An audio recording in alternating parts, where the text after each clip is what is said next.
Hello ಕನ್ನಡಿಗ ಶರಣು ಶರಣಾರ್ಥಿ. ಇವತ್ತು ನಮ್ಮ ಜಾಬ್ ಸರ್ಚ್ನಲ್ಲಿ SSC ನೇಮಕಾತಿ 2025ರ ಅಧಿಸೂಚನೆ ಪ್ರಕಟವಾಗಿದೆ. ಕ್ಲರ್ಕ್, ಡಾಟಾ ಎಂಟ್ರಿ ಆಪರೇಟರ್ ಹುದ್ದೆಗಳ ಅರ್ಜಿಗಳನ್ನು ಆಹ್ವಾನಿಸಲಾಗಿದೆ. 3131 ಹುದ್ದೆಗಳ ಭರ್ತಿಗಳನ್ನು ಅರ್ಜಿಗಳನ್ನು ಆಹ್ವಾನಿಸಲಾಗಿದ್ದು, ದ್ವಿತೀಯ PUC ಪಾಸ್ ಆಗಿರ್ತಕ್ಕಂಥ ಅಭ್ಯರ್ಥಿಯು ಅರ್ಜಿಯನ್ನು ಸಲ್ಲಿಸಬಹುದಾಗಿದೆ. 19,900ರಿಂದ 81,100 ರೂಪಾಯಿವರೆಗೂ ವೇತನವಿದ್ದು, ಇದೇ ರೀತಿ ಕೇಂದ್ರ ಸರ್ಕಾರ ಮತ್ತು ರಾಜ್ಯ ಸರ್ಕಾರದ ಹೊಸ ಉದ್ಯೋಗ ಮಾಹಿತಿನ ಪ್ರತಿನಿತ್ಯ ಕೊಡ್ತಾ ಇರುತ್ತೇವೆ. ಆ ಎಲ್ಲ ರೀತಿಯ ನೋಟಿಫಿಕೇಷನ್ಗಳಿಗಾಗಿ ನಮ್ಮ ಯೂಟ್ಯೂಬ್ ಚಾನಲನ್ನು ಸಬ್ಸ್ಕ್ರೈಬ್ ಜೊತೆಗೆ ಬೆಲ್ ಐಕನ್ ಕ್ಲಿಕ್ ಮಾಡೋದನ್ನು ಮರೆಯಬೇಡಿ. ನಿಮಗೆ ಮೊದಲೇ ಹೇಳಿದ ಹಾಗೆ SSC ಮತ್ತು CHSL ರಿಕ್ರೂಟ್ಮೆಂಟ್ 2025ರ ಅಧಿಸೂಚನೆ ಪ್ರಕಟವಾಗಿದೆ. ಸ್ಟಾಫ್ ಸೆಲೆಕ್ಷನ್ ಕಮಿಷನ್ನಿಂದ ಭಾರತದೆಲ್ಲೆಡೆ ಅಗತ್ಯವಿರುವ ಗ್ರೂಪ್ C ಹುದ್ದೆಗಳ ಭರ್ತಿಗೆ ಅರ್ಹ ಹಾಗೂ ಆಸಕ್ತ ಅಭ್ಯರ್ಥಿಗಳನ್ನು ಅರ್ಜಿಗಳನ್ನು ಕರೆಯಲಾಗಿದೆ. ನೋಡಿ, ಇಲ್ಲಿ ಗ್ರೂಪ್ C ಹುದ್ದೆಗಳ ಅರ್ಜಿಗಳನ್ನು ಆಹ್ವಾನಿಸಲಾಗಿದ್ದು, ಹುದ್ದೆಗಳ ಭರ್ತಿಗೆ ಸಂಬಂಧಿಸಿದಂತೆ ಹುದ್ದೆಗಳ ಸಂಖ್ಯೆ, ಕರ್ತವ್ಯ ಸ್ಥಳ, ಶೈಕ್ಷಣಿಕ ಅರ್ಹತೆ, ವೇತನ, ವಯೋಮಾನ, ಅರ್ಜಿ ಸಲ್ಲಿಕೆ ದಿನಾಂಕ ಮತ್ತು ಅರ್ಜಿ ಸಲ್ಲಿಕೆ ವಿಧಾನ, ಹುದ್ದೆಗಳ ಮಾಹಿತಿಯನ್ನು ಕಂಪ್ಲೀಟಾಗಿ ನಾನು ನಿಮಗೆ ಈ ವಿಡಿಯೋದಲ್ಲಿ ತಿಳಿಸ್ಕೊಡುತ್ತೇನೆ. ಈ ವಿಡಿಯೋನ ಸ್ಕಿಪ್ ಮಾಡದೆ ಕೊನೆ ತನಕ ನೋಡಿ. ಹುದ್ದೆಗಳ ಬಗ್ಗೆ ಇಲ್ಲಿ ಮಾಹಿತಿ ನೋಡೋದಾದರೆ, ಲೋವರ್ ಡಿವಿಷನ್ ಕ್ಲರ್ಕ್ ಇರ್ತಕ್ಕಂಥ ಹುದ್ದೆ ಅರ್ಜಿಗಳನ್ನು ಆಹ್ವಾನಿಸಲಾಗಿದ್ದು, LDC ಮತ್ತು ಜೂನಿಯರ್ ಕ್ರೆಡಿಟೆಡ್ ಅಸಿಸ್ಟೆಂಟ್ ಇರ್ತಕ್ಕಂಥದ್ದು JSA ಇರ್ತಕ್ಕಂಥ ಹುದ್ದೆಗಳ ಅರ್ಜಿಗಳನ್ನು ಆಹ್ವಾನಿಸಲಾಗಿದ್ದು, ಡಾಟಾ ಎಂಟ್ರಿ ಆಪರೇಟರ್ ಅಂದರೆ DEO ಇರ್ತಕ್ಕಂಥ ಹುದ್ದೆಗಳ ಅರ್ಜಿಗಳನ್ನು ಆಹ್ವಾನಿಸಲಾಗಿದೆ. ಮೂರು ಥರದ ಹುದ್ದೆಗಳ ಅರ್ಜಿಗಳನ್ನು ಇಲ್ಲಿ ಆಹ್ವಾನಿಸಲಾಗಿದೆ. ಹಾಗಾದರೆ ಕರ್ತವ್ಯ ಸ್ಥಳ ನೋಡಾದರೆ, ಹುದ್ದೆಗೆ ಆಯ್ಕೆಯಾಗಿರುವ ಅರ್ಹ ಅಭ್ಯರ್ಥಿಗಳು ಭಾರತದೆಲ್ಲೆಡೆ ಕರ್ತವ್ಯವನ್ನು ನಿರ್ವಹಿಸ್ತಕ್ಕಂಥದ್ದು. ಹಾಗಾದರೆ ಖಾಲಿ ಇರುವ ಹುದ್ದೆಗಳ ಸಂಖ್ಯೆ ನೋಡಾದರೆ ನಾವಿಲ್ಲಿ ಒಟ್ಟು 3,131 ಹುದ್ದೆಗಳ ಭರ್ತಿಗೆ ಅರ್ಜಿಗಳನ್ನು ಆಹ್ವಾನಿಸಲಾಗಿದೆ. ಎಷ್ಟಿರ್ತಕ್ಕಂಥದ್ದು? 3,131 ಹುದ್ದೆಗಳು.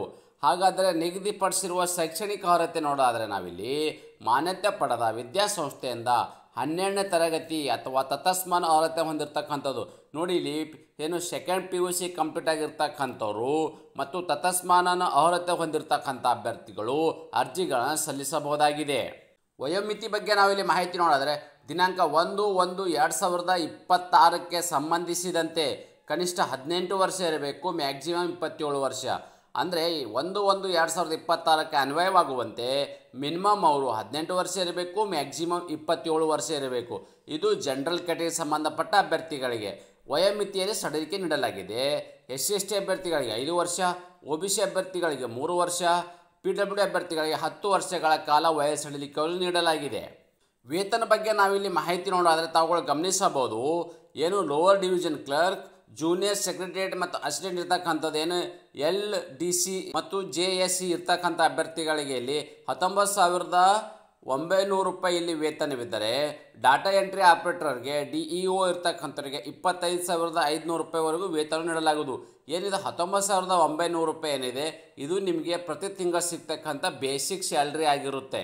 ಹಾಗಾದರೆ ಆಯ್ಕೆ ವಿಧಾನ ಹೇಗೆ ಮಾಡ್ತಾರಪ್ಪ ಅಂದರೆ, ಸೆಲೆಕ್ಷನ್ ಪ್ರೊಸೀಜರ್ ಹೇಗೆ ಮಾಡ್ತಾರೆ ಅಂದರೆ, ಅಭ್ಯರ್ಥಿಗಳ ಕಂಪ್ಯೂಟರ್ ಆಧಾರಿತ ಪರೀಕ್ಷೆ, ಸ್ಕಿಲ್ ಟೆಸ್ಟ್ ಮತ್ತು DEO ಹುದ್ದೆಗೆ ಟೈಪಿಂಗ್ ಟೆಸ್ಟ್ ಮತ್ತು LDC ಹುದ್ದೆಗೆ ದಾಖಲೆ ಪರಿಶೀಲಿಸಿ ಹುದ್ದೆಗೆ ನೇಮಕಾತಿ ಮಾಡಲಾಗುವುದು. ನೋಡಿ, ಇಲ್ಲಿ ಮುಖ್ಯವಾಗಿ ಏನಪ್ಪ ಅಂದರೆ, ಮಧ್ಯದಾಗಿ ನಿಮಗೆ ಇಲ್ಲಿ ಕಂಪ್ಯೂಟರ್ ಆಧಾರಿತ ಎಕ್ಸಾಮನ್ನು ನಡೆಸಲಾಗುವುದು.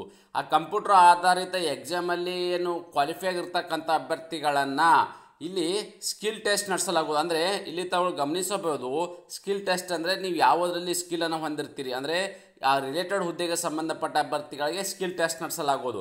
ಅದರಲ್ಲಿ ಮುಖ್ಯವಾಗಿ ಇಲ್ಲಿ ನೋಡಿ, DEO ಹುದ್ದೆ ಇದೆ, ಆ ಒಂದು ಹುದ್ದೆಗೆ ಇಲ್ಲಿ ಟೈಪಿಂಗ್ ಟೆಸ್ಟನ್ನು ನೀಡಲಾಗುವುದು. ಅಂದರೆ ಟೈಪಿಂಗ್ ಟೆಸ್ಟ್ ನೀಡ್ತಕ್ಕಂಥದ್ದು.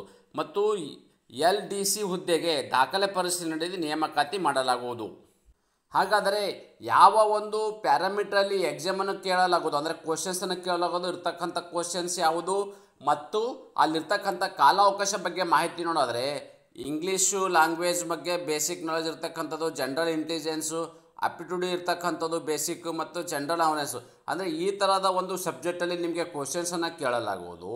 ಓಕೆ, ಪರೀಕ್ಷಾ ಕೇಂದ್ರಗಳು. ಹಾಗಾದರೆ ಈ ಅಭ್ಯರ್ಥಿಗಳು ಯಾರೆಲ್ಲ ಎಕ್ಸಾಮ್ ಬರೆಯೋಕ್ಕೆ ಸಿದ್ಧರಾಗಿರ್ತಕ್ಕಂಥ ಅಭ್ಯರ್ಥಿಗಳು ಬೆಳಗಾವಿ ಅಂದರೆ ಬೆಂಗಳೂರು ಸೇರಿದಂತೆ ಬೆಳಗಾವಿ, ಬೆಂಗಳೂರು, ಹುಬ್ಬಳ್ಳಿ, ಕಲಬುರಗಿ, ಮಂಗಳೂರು, ಮೈಸೂರು, ಶಿವಮೊಗ್ಗ ಮತ್ತು ಉಡುಪಿ ಅಂದರೆ ಬೆಂಗಳೂರು ಸೇರಿದಂತೆ ಕರ್ನಾಟಕದಲ್ಲಿ ವಿವಿಧ ಜಿಲ್ಲೆಗಳಲ್ಲಿ ಪರೀಕ್ಷಾ ಕೇಂದ್ರಗಳನ್ನು ಅಂದರೆ ಅಭ್ಯರ್ಥಿಗಳು ಎಕ್ಸಾಮ್ ಬರೆಯೋಕ್ಕೆ ಇಷ್ಟೊಂದು ಕೇಂದ್ರಗಳಲ್ಲಿ ಅವಕಾಶವನ್ನು ಮಾಡಿಕೊಡಲಾಗಿದೆ. ಹಾಗಾದರೆ ಅರ್ಜಿ ಸಲ್ಲಿಕೆ ವಿಧಾನ ನೋಡೋದಾದರೆ ಅಭ್ಯರ್ಥಿಯು ಈ ಹುದ್ದೆಗಳಿಗೆ ಆನ್ಲೈನ್ ಮೂಲಕ ಅರ್ಜಿಗಳನ್ನು ಸಲ್ಲಿಸಬೇಕು. ಈ ಆನ್ಲೈನ್ ಮೂಲಕ ಅರ್ಜಿ ಸಲ್ಲಿಸಬೇಕಾದ್ರೆ ವೆಬ್ಸೈಟ್ ಇದೆ, ಆ ಒಂದು ವೆಬ್ಸೈಟನ್ನು ಯೂಟ್ಯೂಬ್ ಡಿಸ್ಕ್ರಿಪ್ಷನ್ ಲಿಂಕನ್ನು ಕೊಟ್ಟಿರ್ತೀನಿ.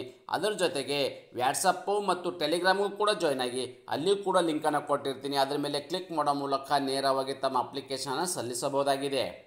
ಅರ್ಜಿಯ ಶುಲ್ಕ ಬಗ್ಗೆ ವಿವರ ನೋಡೋದಾದರೆ ನಾವಿಲ್ಲಿ SC ST PWD ಮಾಜಿ ಸೈನಿಕ ಹಾಗೂ ಮಹಿಳಾ ಅಭ್ಯರ್ಥಿಗಳಿಗೆ ಅರ್ಜಿ ಶುಲ್ಕದಿಂದ ವಿನಾಯಿತಿಯನ್ನು ನೀಡಲಾಗಿದೆ. ಉಳಿದೆಲ್ಲ ಅಭ್ಯರ್ಥಿಗಳು ಅಂದರೆ OBC ಕ್ಯಾಟಗರಿ ಮತ್ತು ಜನರಲ್ ಕ್ಯಾಟಗರಿ ಸಂಬಂಧಪಟ್ಟ ಅಭ್ಯರ್ಥಿಗಳಿಗೆ ₹100 ಅರ್ಜಿ ಶುಲ್ಕವಿದೆ. ಈ ₹100 ಅರ್ಜಿ ಶುಲ್ಕವನ್ನು ಹೇಗೆ ಪಾವತಿಸಬೇಕಪ್ಪ ಅಂತಂದರೆ ಆನ್ಲೈನ್ ಅಪ್ಲಿಕೇಶನ್ ಹಾಕಬೇಕಾದ್ರೆ ಅಭ್ಯರ್ಥಿಗಳು debit card, credit card, net banking ಮುಖಾಂತರ ಈ ₹100 ಅರ್ಜಿ ಶುಲ್ಕವನ್ನು ಸಲ್ಲಿಸಬಹುದಾಗಿದೆ. ಅರ್ಜಿ ಸಲ್ಲಿಸಲು ನಿಗದಿಪಡಿಸಿದ ದಿನಾಂಕದ ವಿವರ ನೋಡೋದಾದರೆ ಅರ್ಜಿ ಸಲ್ಲಿಸಲು ಪ್ರಾರಂಭ ದಿನಾಂಕ ಜೂನ್ 23, 2022 ಪ್ರಾರಂಭವಾಗಿದ್ದು, ಅರ್ಜಿ ಸಲ್ಲಿಸಲು ಕೊನೆಯ ದಿನಾಂಕ ಜುಲೈ 18, 2025 ಇಷ್ಟರೊಳಗಡೆ ತಮ್ಮ ಅರ್ಜಿಗಳನ್ನು ಸಲ್ಲಿಸಬೇಕು. ಆನ್ಲೈನ್ ಮುಖಾಂತರ ಏನು ಅರ್ಜಿ ಸಲ್ಲಿಕೆಯ ಏನು ಶುಲ್ಕವಿದೆ ಅದು ಇಲ್ಲಿ 19 ಜುಲೈ 2025 ಇಷ್ಟರೊಳಗಡೆ ಓವರಾಲ್ ತಮ್ಮ ಅಪ್ಲಿಕೇಶನ್ ಕಂಪ್ಲೀಟ್ ಮಾಡ್ತಕ್ಕಂಥದ್ದು. ಅದೇ ರೀತಿ ಕಂಪ್ಯೂಟರ್ ಆಧಾರಿತ ಪರೀಕ್ಷೆ ಏನಿದೆ ಟೈರ್ 1 ಇರ್ತಕ್ಕಂಥದ್ದು ಏನಿದೆ ಅದು ಸೆಪ್ಟೆಂಬರ್ 8ರಿಂದ 18ರವರೆಗೆ ಈ ಪರೀಕ್ಷೆ ಒಳಗಡೆ ನಡೆಸಲಾಗುವುದು.